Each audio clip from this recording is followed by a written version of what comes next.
सारी प्रॉपर्टी पर इन लोगों का कब्जा है। मात्र 3.5% ब्राह्मण हैं भारत में और पूरे देश पर कब्जा जमाए हुए हैं। जल, जंगल, जमीन, उद्योग, सारी चीज पर कब्जा इनका है। और ये आजादी आज पा रहे हैं, राम मंदिर का जब निर्माण हो गया तब एहसास कर रहे हैं। इनको आजादी, वो आजादी जो 1947 को मिली, वो आजादी नहीं चाहिए थी। इनको आजादी यहाँ इस देश में देश के मूल निवासियों के छाती पर मूंग दरने के लिए आजादी चाहिए थी। इनके बयान का अर्थ ये लगाया जाएगा कि ये लोग फिर से एक बार इस देश में मनु के विधान को लागू करना चाहते हैं। फिर एक बार विदेशी ब्राह्मण इस देश पर, देश के बहुजन समाज पर कब्जा जमाना चाहता है।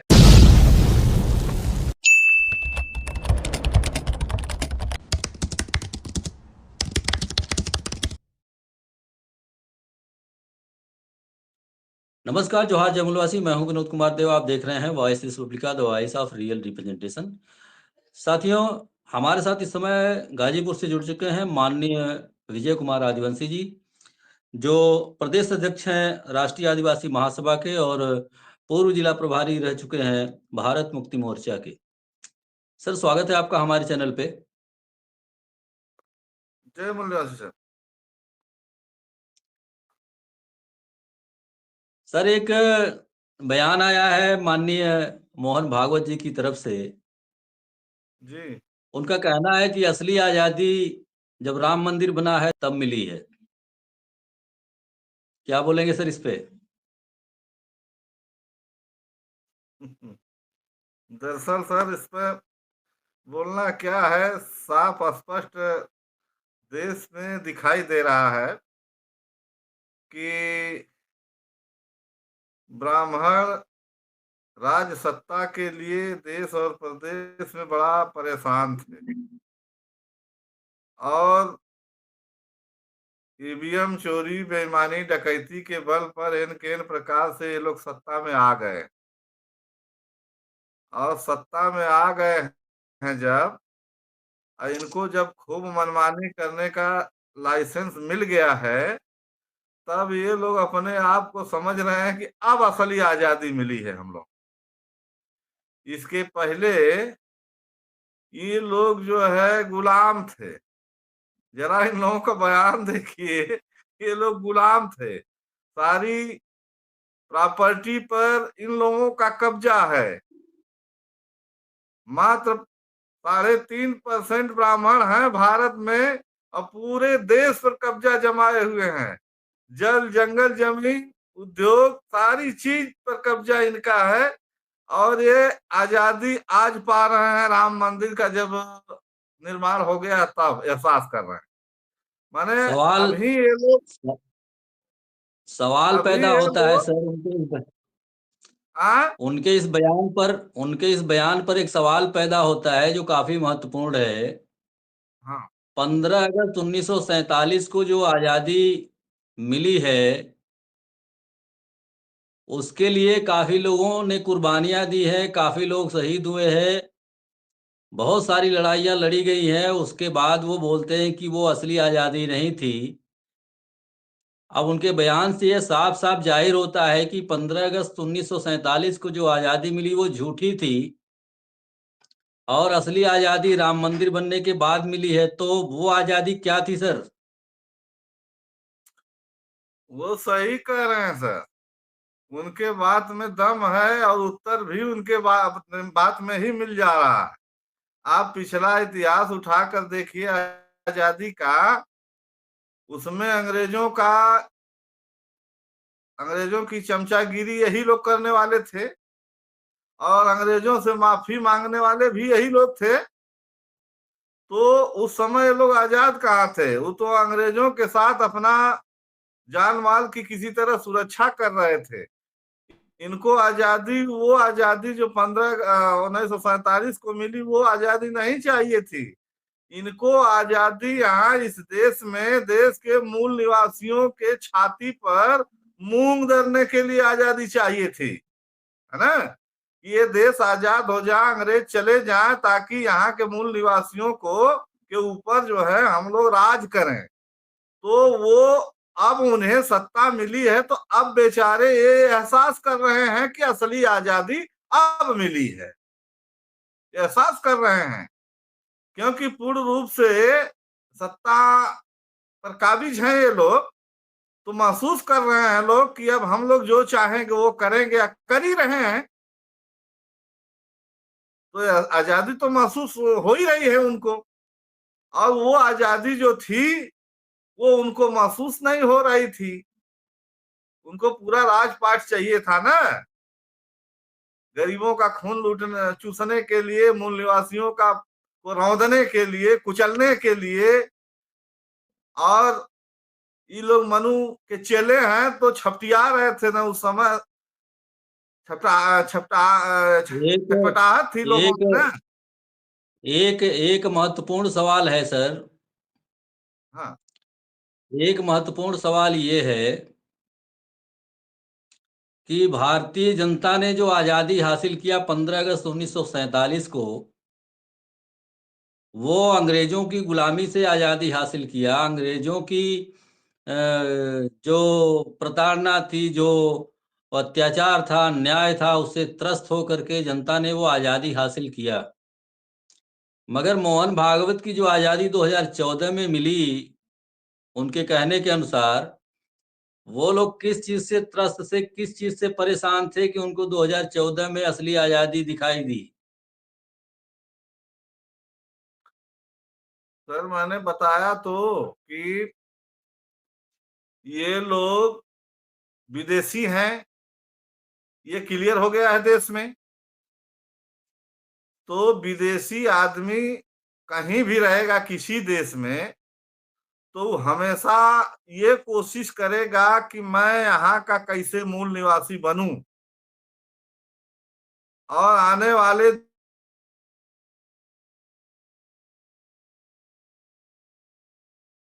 करूं कि हम भी यही हैं। तो अब इन्हें जो है दावेदारी करने का अवसर मिला है, हमारे इतिहास को नष्ट करने का अवसर मिला है, और ब्राह्मणवादियों के इतिहास को नए तरीके से संरचना करके स्थापित करने का समय मिला है। आप देखे होंगे जब मंदिर अयोध्या में बन रहा था, खुदाई चल रही थी, तो खुदाई में बुद्ध भगवान के कितने अवशेष मिले, सारे अवशेष को पिसवा दिया गया, और पता नहीं कितना नीचे गहराई में श्री राम जी की मूर्ति रखी गई कि ताकि आने वाले दिनों में अगर कोई झगड़ा हो, फसाद हो, विवाद हो, और ये मामला न्यायपालिका में कभी जाए, आने वाली पीढ़ी अगर इस पर बवाल करती है, आंदोलन करती है, तो इसकी अगर खुदाई हो भविष्य में, तो राम का सब कुछ मिले। किस तरीके से इतिहास के साथ बीजेपी सरकार और आरएसएस खिलवाड़ कर रही है, आज आप तो देख ही रहे हैं, सब पूरी दुनिया देख रही है। तो अब ब्राह्मण भारत में अपने, लेकिन अब महसूस करने लगा है, अजानते ये भी महसूस करता नहीं, लेकिन वामसेफ के माननीय बामन मेश्राम साहब जैसे आदमी इस देश में आकर के अंधों को, गूंगों को, बहरों को, लंगड़ों को जगा दिया, और जब जगा दिया तो अब ब्राह्मण अब खोजने लगा है कि हम लोग किधर जाएंगे। अब इस देश के लोग, हम विदेशी हैं, कभी भी सतुआ पिसान लेकर खड़े हो जाएंगे, तो हम लोग फिर किधर जाएंगे। तो ब्राह्मण तलाश रहा है अपनी जगह, और उसी वो पगला पगला कर बोल रहा है, और इधर मेश्राम साहब पिछवाड़े में आग लगाना शुरू कर दिए हैं। अब जनता धीरे धीरे समझने लगी है। तो पिछवाड़े में जब आग लगेगी तो आदमी कूदेगा ना। तो कूद रहा है, आदमी अनाप शनाप बयान दे रहा है, कहीं ना कहीं कुछ बोल रहा है, कहीं कुछ बोल रहा है, कहीं कुछ बोल रहा है। तो आखिर ये जाएंगे कहाँ? समस्या ये खड़ी है। उनके तो कुछ इतिहास बनाएंगे ना, तो इतिहास बनाएंगे तब हमारे इतिहास को खत्म करेंगे, ध्वस्त करेंगे, मिटाएंगे, अपना इतिहास लाएंगे। वो काम में लिप्त हो गए। इनकी सरकार बनी हुई है, सरकार पूर्ण उनके इस सारे विभाग बयान का इनके कब्जे में है। हाँ, उनके इस बोले। बयान का क्या अर्थ लगाया जाए सर? उनके उनके इस बयान का क्या अर्थ लगाया जाए कि व्यवस्था के चारों संस्थानों पर, चारों पिल्लर्स पर ये लोग का अनियंत्रित कब्जा हो गया है? क्या अर्थ लगाया जाएगा इनके बयान का? इनके बयान का अर्थ ये लगाया जाएगा कि ये लोग फिर से एक बार इस देश में मनु के विधान को लागू करना चाहते हैं। फिर एक बार विदेशी ब्राह्मण इस देश पर, देश के बहुजन समाज पर कब्जा जमाना चाहता है। देश के मूल निवासी बहुजन समाज के लोगों को गुलाम बनाना चाहता है। इसका मेन मुख्य उद्देश्य यही है। मगर विनोद भाई, जो ब्राह्मण सपना देख रहा है वो संभव नहीं है। वो संभव नहीं है। सपना बहुत लंबा लंबा देख रहे हैं। शाह, अमित शाह देख रहे हैं, जी मोहन भागवत भी देख रहे हैं। लेकिन इनका मंसूबा जो पाले हुए हैं लोग, कभी सफल होने वाला नहीं है ना। और इनका मंसूबा मंसूबा रह जाएगा। सारी चीजें इनकी धरी की धरी रह जाएंगी। अब ऐसा संभव नहीं है। देश का मूल निवासी बहुजन समाज जाग उठा है। अब इनके हर दांव पेच को समझने लगा है, समझ रहा है ये कहाँ टट्टी करने वाले हैं, कब करने वाले हैं, कै बज के कै मिनट पर करने वाले हैं, कहाँ पेशाब करने वाले हैं, ये फिर आगे जाकर क्या करने वाले हैं, सब पता हो चुका है। इनका मंसूबा फलने फूलने वाला नहीं है। रह गई बात राज सत्ता की, इनकी बपौती नहीं है भारत की। राज सत्ता जिंदगी भर इनके हाथ में रहेगी। ये हमारे आपके वोट से तो जीत नहीं रहे हैं, ये तो पक्की बात है। ईवीएम के डकैती से ये सब जीत रहे हैं। तो ईवीएम की डकैती, चुनाव आयोग, न्यायपालिका, मीडिया कब तक इनका सहारा बनेगी? बहुत ज्यादा दिन तक नहीं। देश में उत्पात हो जाएगा। बहुत अनर्थ की भी कोई सीमा होती है ना भैया। आखिरी अनर्थ करते जा रहे हैं सब। आखिरी। अब आप देश में सोचिए, एक एक इसके इन सबों के बारे में जो भी व्यक्ति आवाज उठा रहा है, किसी न किसी मामले में जेल भेज रहे हैं। न्यायपालिका भी, वहां भी ब्राह्मण बैठा दिए गए हैं, इनके चेला चपाटे। हर विभाग में, पुलिस विभाग में चेले चपाटे बैठ गए हैं, हर विभाग में बैठा दिए। तो कितना दिन जेल, किसको किसको जेल भेजोगे भाई? बहुत तेरे साथी जो है सामाजिक कार्यकर्ता, जो इनके खिलाफ जनता के बीच में आवाज उठाकर जनता को जागृत करने का काम करते थे, उनको जेलों में भेज रहे हैं। आखिर कितने लोगों को तुम जेल भेजोगे? अब मनु का जमाना तो है नहीं। मनु का विधान तो यहाँ चल नहीं रहा है। यहाँ तो बाबा साहब का भारतीय संविधान चल रहा है। संविधान का राज है। और सारे लोग जाहिल, सारे लोग तो है नहीं, पढ़े लिखे लोग हैं। तुम जो जो कुछ कर रहे हो देश में, सब लोग समझ रहे हैं उसको। तुम अनाप शनाप पागल होकर कुत्तों की तरह बयान दे रहे हो उल्टा सीधा। तो क्या लोग, भारत के लोग नहीं समझ रहे हैं? देश का मूल निवासी बहुजन समाज नहीं समझ रहा? समझ रहे, सारे लोग समझ रहे। देखिए कितना खुराफात करते हैं ये लोग।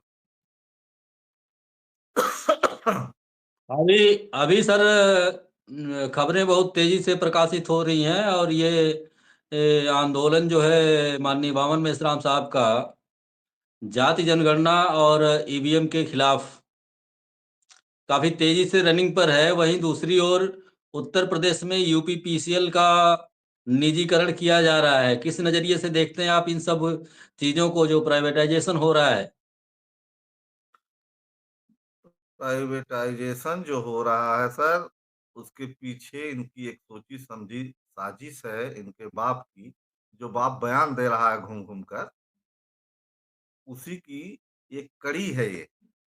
और जितना कुछ कर रहे हैं, मैंने बताया ना कि सारे संसाधनों पर कब्जा, सारे उद्योग धंधों पर जहां से भारत की आर्थिक रीढ़ बनी हुई है, सबको जो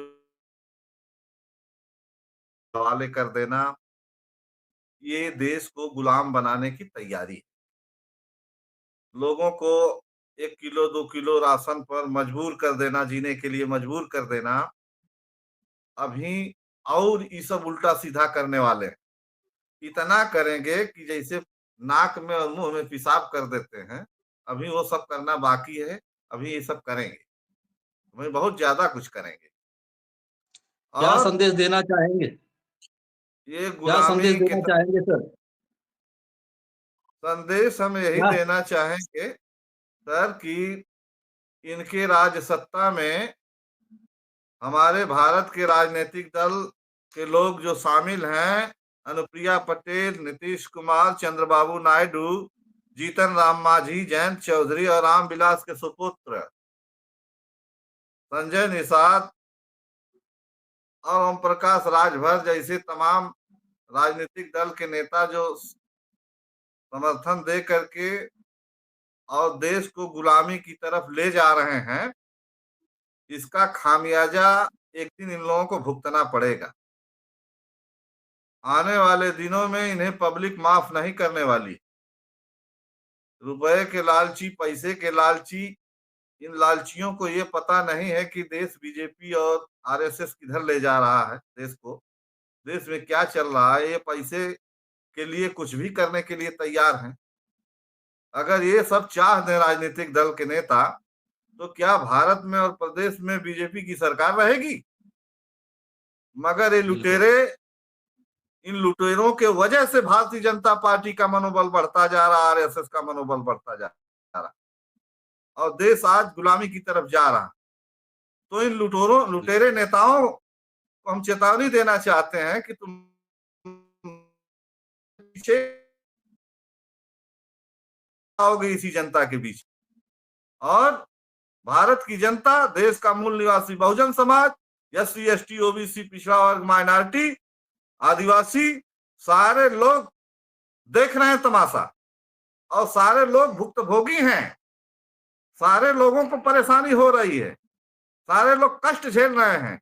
और आज आने वाली हमारी पीढ़ियों का क्या होगा, ये इतिहास में लिखा जाएगा। तुम जो रुपए के लालच में गद्दी अपनाए हुए हो, इसे तुम्हें जवाब देना ही पड़ेगा, और इसी देश की पब्लिक तुम्हें नोच कर फेंक देगी। मैं यही संदेश देना चाहता हूं कि देश के मूल निवासी बहुजन समाज के लोग अब अपने घरों से निकलें। इस देश में एकमात्र संगठन वाम से भारत मुक्ति मोर्चा, बहुजन क्रांति मोर्चा, जिसके अगुआ वामन मेश्राम साहब हैं, एकमात्र बहुजन मुक्ति पार्टी है जिसे आशा और उम्मीद की जा सकती है कि इस देश में न्याय मिलेगा।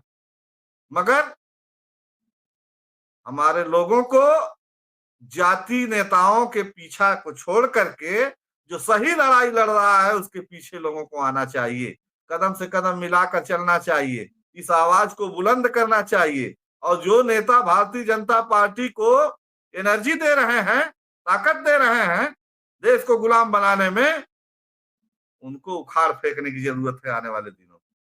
मेरा यही संदेश है इस देश के मूल निवासियों से, बहुजन समाज के लोगों से, एससी एसटी ओबीसी, माइनॉरिटी और आदिवासियों से। ओके सर, बहुत बहुत धन्यवाद। जय मुंडा।